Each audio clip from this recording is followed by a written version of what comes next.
ఈరోజు మనము ద్రవాల విద్యుత్ వాహకత అనే చిన్న కృత్యం గురించి తెలుసుకుందాం, చేసి చూద్దాం. ఓకేనా? ద్రవాల విద్యుత్ వాహకతలో ఫస్ట్ మనం ద్రవాల గురించి తెలుసుకోవాలి అంటే ఫస్ట్ విద్యుత్ వాహకత అంటే ఏంటో మనకు తెలిసి ఉండాలి. చెప్పండి, ఆల్రెడీ మీరు 7th క్లాస్లోనే నేర్చుకున్నారు విద్యుత్ వాహకత అంటే ఏంటో. విద్యుత్ వాహకత అంటే ఏంటిది? ఆ పదార్థాన్ని విద్యుత్ వాహకత కలిగినది అని అంటారు. Very good. విద్యుత్ వాహకాలు అంటే ఏంటి మరి?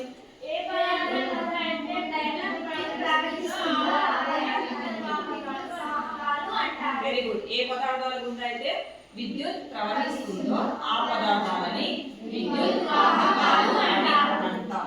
మరి విద్యుత్ బంధకాలు అంటే ఏంటిది? ఏ పదార్థాల గుండా అయితే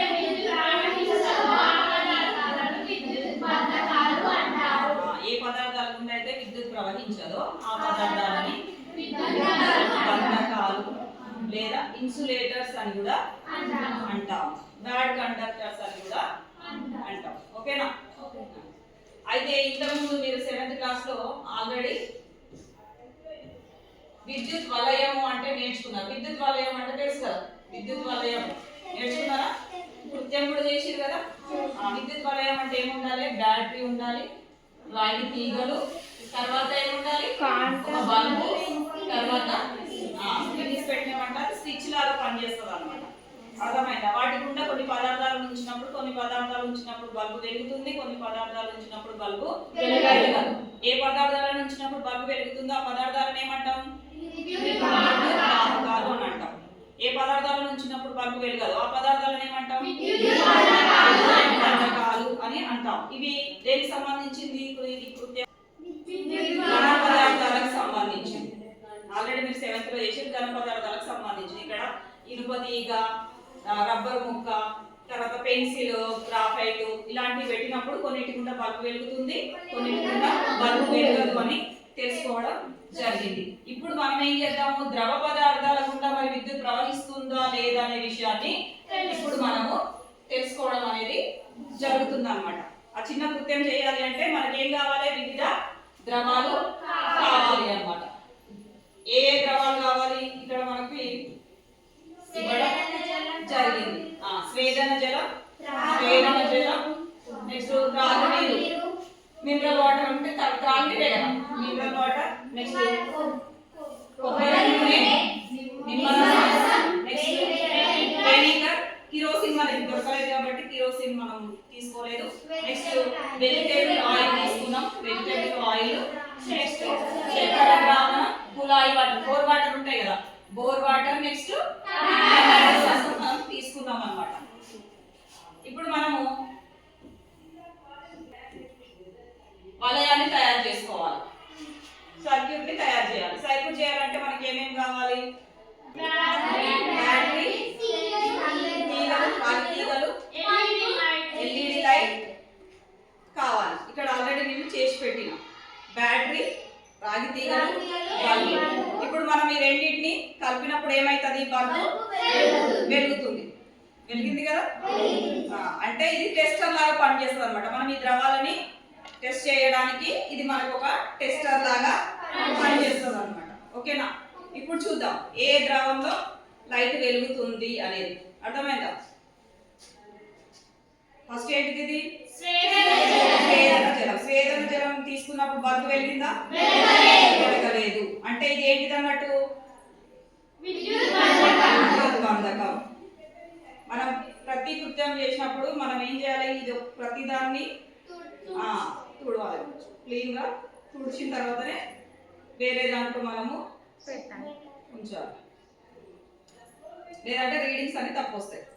నెక్స్ట్ ఏంటి తీసుకున్నాం? మనం వాటర్ తీసుకున్నాం. బల్బు వెలిగిందా లేదా? అంటే ఏంటి అన్నట్టు? ఇది విద్యుత్ వాహకం. Very good.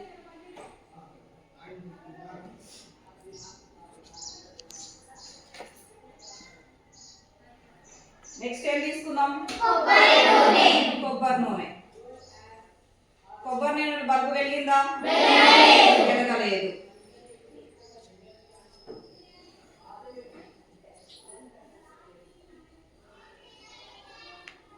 నెక్స్ట్ ఏం తీసుకున్నాం? సరే నిమ్మరసమే పెట్టు.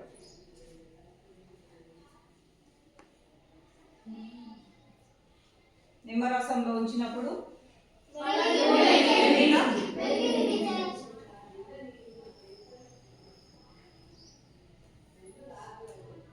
Next vinegar. వెనిగర్ తీసుకున్నప్పుడు వెలిగిందా?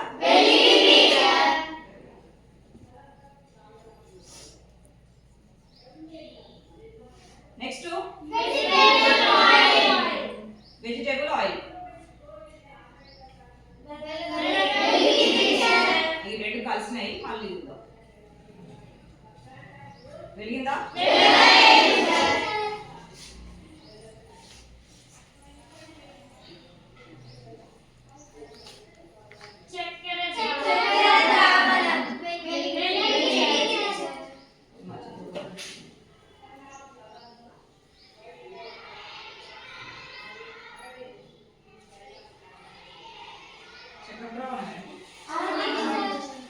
వెలిగిందా?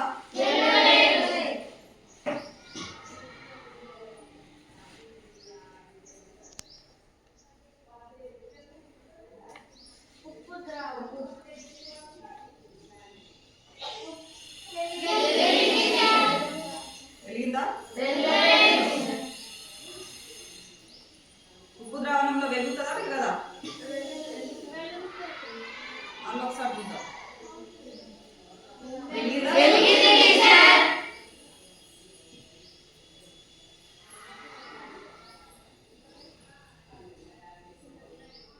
ఇప్పుడు కుళాయి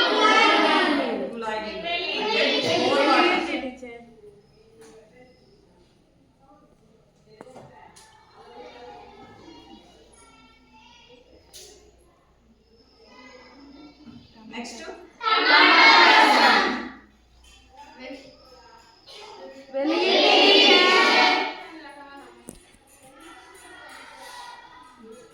అంటే మనము ఈ కృత్యం ద్వారా ఏం చేసుకున్నాం? కొన్ని పదార్థాల గుండా విద్యుత్ ప్రవహిస్తుంది అని తెలుసుకున్నాం. కొన్ని పదార్థాల గుండా విద్యుత్ ప్రవహించలేదు అని తెలుసుకున్నాం. అర్థమైందా? ఇప్పుడు ఇట్లా పెట్టినప్పుడు ఏమైతుంది? ఇది మూసివేయబడి, వలయం మూసివేయబడి బల్బు అనేది వెలుగుతుంది. మనం ఇట్లా తీసినప్పుడు ఏమైతుంది? వలయం తెరవబడింది కాబట్టి వెలగదు. అర్థమైందా? ఈ ద్రవ పదార్థాలలో మనం ఉంచినప్పుడు కొన్నిటి గుండా విద్యుత్ ప్రవహించింది కాబట్టి వెలిగింది. వాటిని ఏమంటాం మనం? విద్యుత్. కొన్నిటి గుండా విద్యుత్ ప్రవహించలేదు కాబట్టి బల్బు వెలగలేదు. కాబట్టి వాటిని ఏమంటాం? అనడం జరుగుతుంది.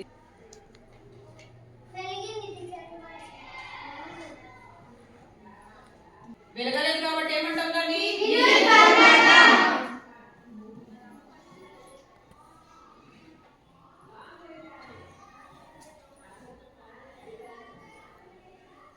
నిమ్మరసంలో బల్బు వెలిగింది కాబట్టి ఏమని రాయాలి?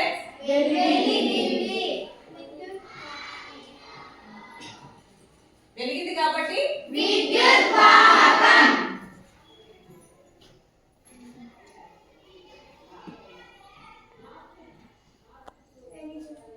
నెక్స్ట్ వెనిగర్ లో బల్బు వెలిగిందా?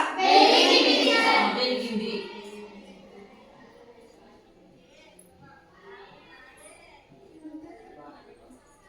కాబట్టి విద్యుత్ వాహకం.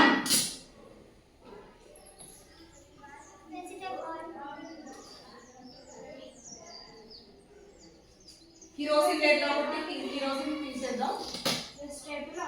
వెజిటేబుల్ ఆయిల్ వెలగలేదు కదా కాబట్టి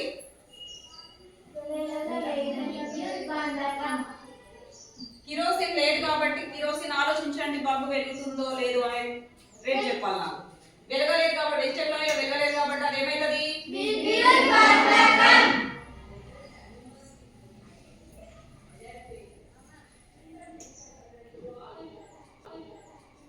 నెక్స్ట్ సరిగా పెట్టండి. నేను మంచిగా పెట్టండి.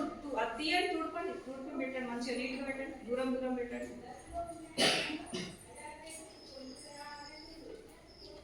మనం నీట్గా తుడకపోతే రీడింగ్ చేంజ్ అయిపోతుంది.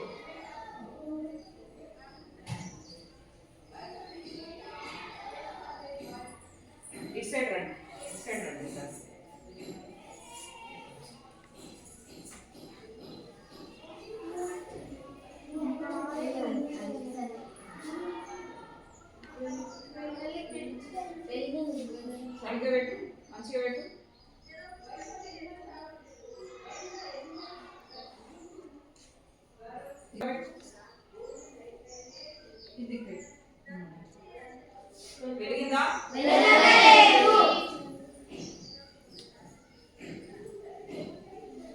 కాబట్టి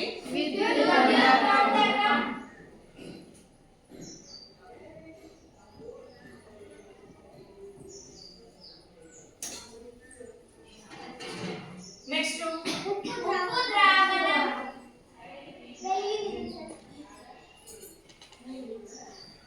మంచిగా పెట్టండి. వెలిగిందా? మంచిగా పెట్టండి. వెలుగుతుంది కదా?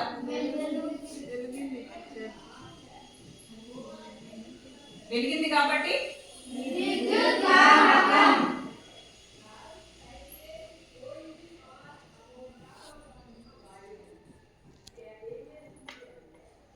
నెక్స్ట్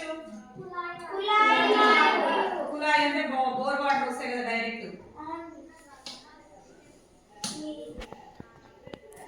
వెలిగిందా? వెలిగింది కాబట్టి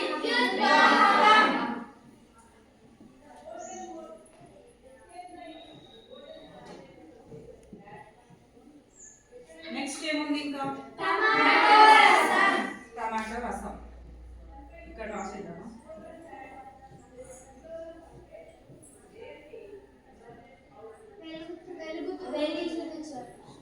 వెలిగిందా?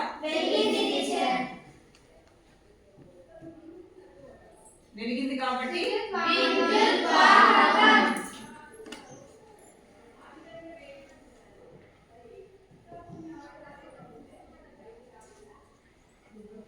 ద్రవాల విద్యుత్ వాహకత అనే కృత్యం ద్వారా ఏం తెలుసుకున్నారు మీరు? కొన్ని ద్రవాల గుండా విద్యుత్ ప్రవహిస్తుంది, ఆ ద్రవాలని విద్యుత్ వాహకాలు అంటాము. కొన్ని ద్రవాల గుండా విద్యుత్ ప్రవహించడం లేదు, వాటిని విద్యుత్ బంధకాలు అంటారు అనే విషయాన్ని మనము